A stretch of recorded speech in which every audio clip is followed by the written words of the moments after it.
A célula eucariótica é caracterizada por possuir um núcleo bem definido e separado do citoplasma por uma membrana nuclear.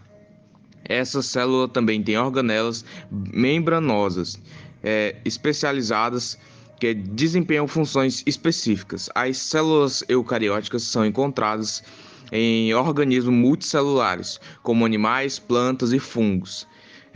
Elas são tipicamente maiores do que células procariontes e possuem uma estrutura mais complexa.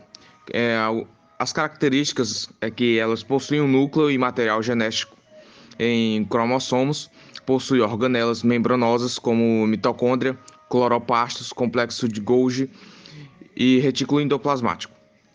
O sistema de endomembranas que ligam as diferentes organelas é citoesqueleto, utilizado para a manutenção da forma celular, locomoção, transporte de material e divisão celular. As células eucarióticas podem ser divididas em célula animal, que possui lisossomos, centriolos e não possuem parede celular. Célula vegetal possui cloroplastos, parede celular e vacuolo central. Célula fúngica possui parede celular, complexo de Golgi especializado e aparelho de Golgi polarizado. Funções das organelas celulares nas células eucarióticas. O núcleo guarda o material genético e controla a expressão dos genes. Mitocôndria realiza a respiração celular produzindo ATP. Cloroplastos realiza a fotossíntese em plantas. Complexo de Golgi armazena, armazena a secreção de proteínas. Retículo endoplasmático, síntese de transporte de proteínas e lipídios. Lisossomos, digestão intracelular. Vacuosa, armazenamento de água e outras substâncias. Algumas diferenças entre as células eucarióticas e procarióticas. A célula eucariótica possui um núcleo verdadeiro, enquanto as células procarióticas possuem um material genético solto na citoplasma. A célula eucarióticas são maiores e mais complexas do que células procariontes. Células eucarióticas possuem organelas membranosas especializadas, enquanto células procariontes não possuem organelas membranosas. A célula eucariótica são encontradas em organismos multicelulares, enquanto as células procariontes são predominantemente encontradas em organismos unicelulares. A célula vegetal é a unidade básica da estrutura dos organismos vegetais, responsável por desempenhar funções vitais como a sobrevivência da planta. As células vegetais possuem algumas características distintas em relação às células animais, como, por exemplo, a presença de uma parede celular rígida e resistente, constituída principalmente por celulose, que protege a célula e dá suporte à planta. A presença de cloroplastos, organelas responsáveis pela fotossíntese, processo que utiliza a energia solar para produzir açúcares e outros compostos orgânicos. Vacuolas grandes e centrais, que preenchem a maior parte da célula e é responsável por armazenar água, nutrientes e resíduos. Plasmodesmo, estrutura que permite a comunicação entre as células adjacentes e a troca de substâncias. A estrutura da célula vegetal também inclui outras organelas presentes em células eucarióticas, como o núcleo, as mitocôndrias, o retículo endoplasmático, o complexo de Golgi e o citoesqueleto. As funções da célula vegetal incluem a absorção de água e nutrientes do solo, a produção de alimentos através da fotossíntese, a armazenagem de substâncias e a manutenção do equilíbrio osmótico e da estrutura da planta. Além disso, as células vegetais também realizam outras funções específicas, de acordo com o tipo de tecido onde estão presentes, como, por exemplo, a produção de água e nutrientes pelo xilema e a produção do hormônios e substâncias de defesa em células de diferentes órgãos. Em resumo, a célula vegetal é uma estrutura complexa e multifuncional que desempenha papel fundamental na vida das plantas e na manutenção do ecossistema terrestre. A célula procariótica é uma célula simples sem núcleo organizado ou organelas membranosas e é encontrada principalmente em bactérias e arqueias. Aqui estão algumas características importantes da célula eucariótica, procariótica. A estrutura celular.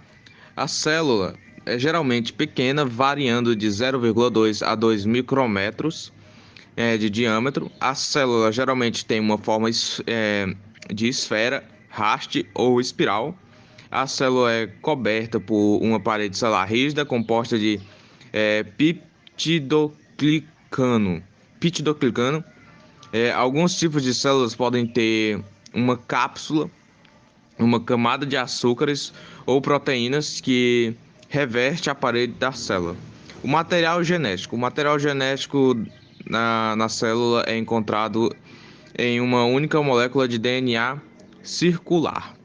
Não há núcleo organizado para a célula, então o DNA é encontrado espalhado por toda a célula. Além do DNA, as células podem ter pequenos anéis de DNA chamados plasmídeos. Organelas. As células procarióticas não têm organelas membranosas. Há algumas estruturas que são consideradas organelas no sentido funcional, como os ribossomos, flagelos, pile e inclusões. O metabolismo. A maioria das células procarióticas é heterotrófica, o que significa que obtém alimento de outra fonte.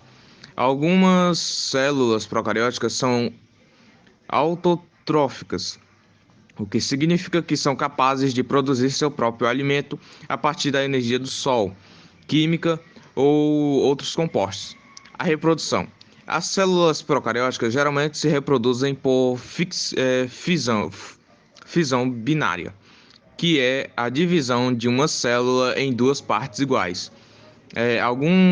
Alguns tipos de células podem trocar material genético por meio de conjunção, um processo que envolve a transferência de plasmídeos entre células.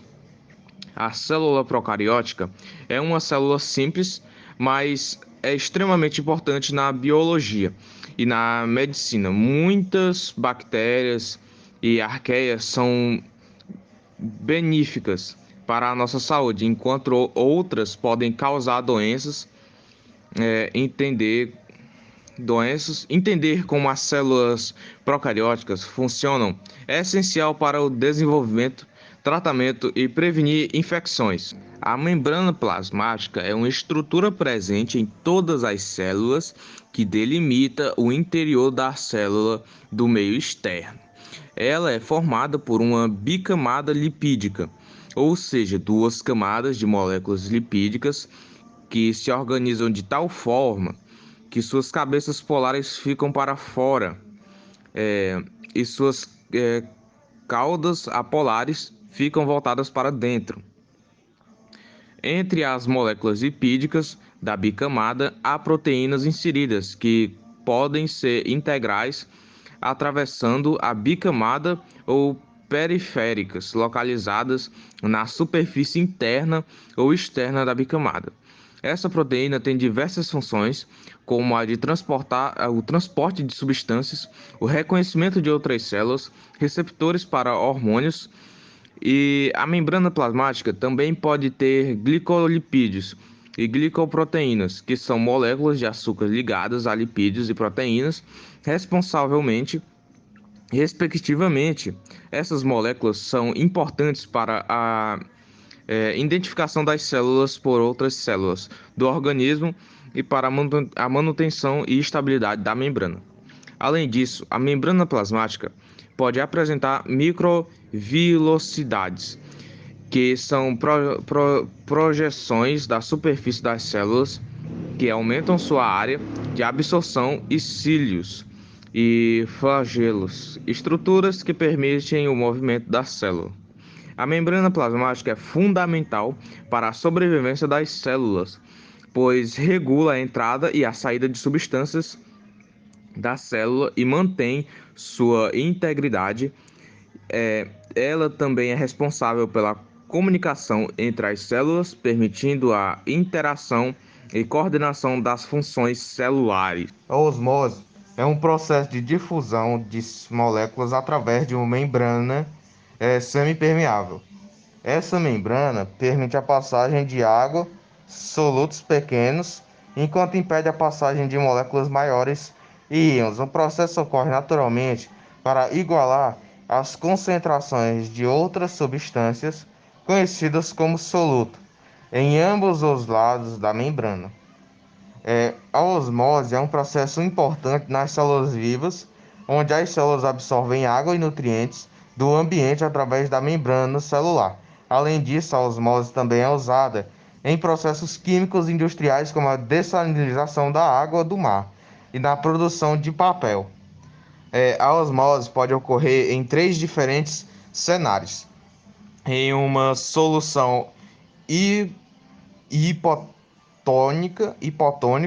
uma hipertônica e uma solução isotônica. Na primeira solução, a solução em que a célula está inserida contém menos solutos do que o ambiente interno da célula, fazendo com que a água entre na célula até que haja um equilíbrio das concentrações. Na segunda opção, ocorre o contrário. A solução externa tem mais soluto que a célula, fazendo com que a água saia da célula para tentar equilibrar as concentrações. Já na última, as concentrações dos solutos são iguais, assim não há fluido de água e o equilíbrio é mantido. A osmose pode ter consequências diferentes em diferentes organismos. Por exemplo, um animal pode inchar até morrer numa solução hipotônica, enquanto uma planta pode murchar numa solução hipertônica. Por isso é importante compreender esse processo em diferentes cenários para atingir diferentes objetivos. Os ribossomos são estruturas celulares presentes em todos os organismos vivos, responsáveis pela síntese proteica. Eles são compostos por RNA ribossômico e proteínas, em uma proporção de cerca de 2,1 Sua função é receber informações genéticas contidas no RNA mensageiro, mRNA, e usando o tRNA, RNA transportador, correspondente, produzir uma sequência péptica de proteínas. Esse processo é conhecido como tradução e é fundamental para a sobrevivência dos organismos. Os ribossomos estão localizados no citoplasma celular e também podem ser encontrados ligados ao retículo endoplasmático. Existem dois tipos de ribossomos: os procariontes, presentes em células de bactérias e arqueias, e os eucariontes, encontrados em células de animais, plantas e fungos. Os ribossomos eucariontes são maiores e mais complexos do que os proteíticos, sendo compostos por 3 moléculas de RNA ribossômico e várias proteínas diferentes. Já os ribossomos procariontes são mais simples, compostos por uma única molécula de RNA ribossômico e poucas proteínas. Os ribossomos também são alvos de diversos antibióticos, como a tetraciclina e a eritromicina, que impedem a síntese proteica e são utilizados no tratamento de infecções bacterianas. Em resumo, os ribossomos são estruturas celulares essenciais para a síntese proteica em todos os organismos vivos, e compreender seu funcionamento é fundamental para entender os processos biológicos básicos da vida. O retículo endoplasmático é um organelo presente em células eucarióticas que tem como principal função o transporte e a síntese de proteínas, lipídios e carboidratos. Ele é composto por uma rede de membrana que se conecta entre si, formando canais e sacos. Existem dois tipos de retículo endoplasmático: o rugoso e o retículo endoplasmático liso. O retículo endoplasmático rugoso é chamado assim porque suas membranas estão cobertas de ribossomos, que são responsáveis pela síntese de proteína. Já o retículo endoplasmático liso não possui ribossomos e é responsável pela síntese de lipídios e carboidratos, além de outras funções como a desintoxicação de substâncias químicas.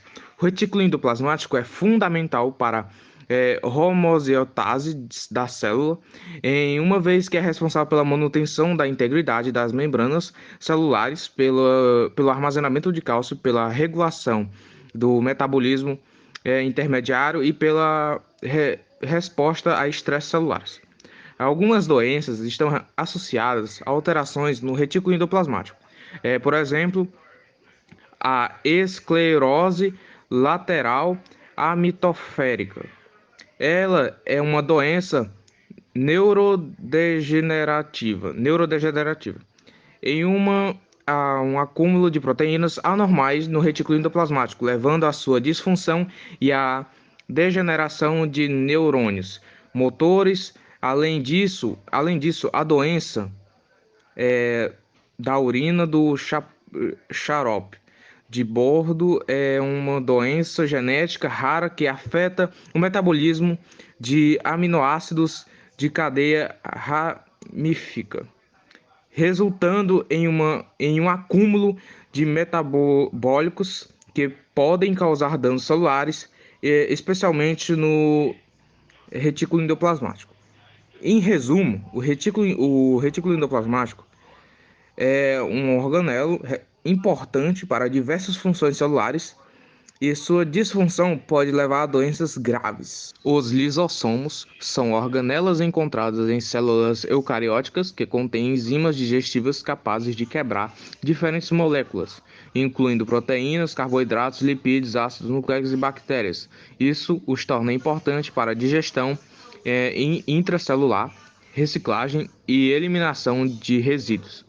Os lisossomos são formados a partir do complexo Golgi, que os transporta por meio de vesículas para diferentes partes da célula.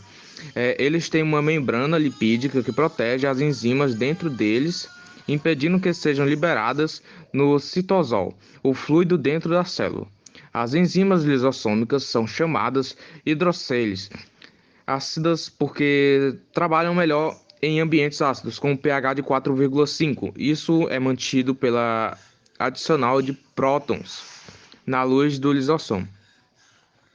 O processo pela qual as células digerem seus próprios componentes celulares é conhecido como autofagia. Esse processo é importante para a sobrevivência das células e pode ajudar a prevenir o acúmulo de material tóxico ou danificado no interior da célula. Defeitos no lisossomos podem levar a uma variedade de doenças conhecidas como doenças lisossômicas. A maioria dessas doenças é causada pela deficiência ou ausência de uma ou mais enzimas lisossômicas específicas, o que leva ao acúmulo anormal de lipídios ou outras moléculas no interior dos lisossomos e em outras partes da célula. Alguns exemplos incluem doenças de Tay, Shay, doenças de Gaucher, doença de Pompe e a doença de Niemann-Pick. O complexo de Golgi é uma estrutura presente nas células eucarióticas responsável pelo processamento, armazenamento e distribuição de proteínas e lipídios sintetizados no retículo endoplasmático. Foi descoberto em 1898 por um cientista italiano chamado Camillo Golgi, que descreveu como uma série de sacos achatados e empilhados. O complexo de Golgi é dividido em 3 regiões principais: a cis, a medial e a trans. A região cis é a mais próxima do retículo endoplasmático e recebe as vesículas transportadoras que contêm as proteínas e lipídios. A região medial é responsável pela modificação e processamento desses compostos, enquanto a região trans é onde eles são empacotados em novas vesículas e encaminhados para outras partes das células. Além disso, o complexo de Golgi também é responsável pela adição de açúcares em certas proteínas, um processo chamado de glicolização. Essa modificação é essencial para o funcionamento correto das proteínas. Existem algumas doenças relacionadas ao complexo de Golgi, denominadas doenças de glicosização. Essas doenças são causadas por falhas no processo de glicosização, o que resulta em uma série de problemas de saúde. Exemplos de doenças de glicosização incluem a síndrome de Saulas e a doença de Childress. Em resumo, o complexo de Golgi é uma organela crucial para o processamento e transporte de proteínas e lipídios na célula. É uma estrutura complexa e atualmente organizada que desempenha um papel importante em vários processos biológicos.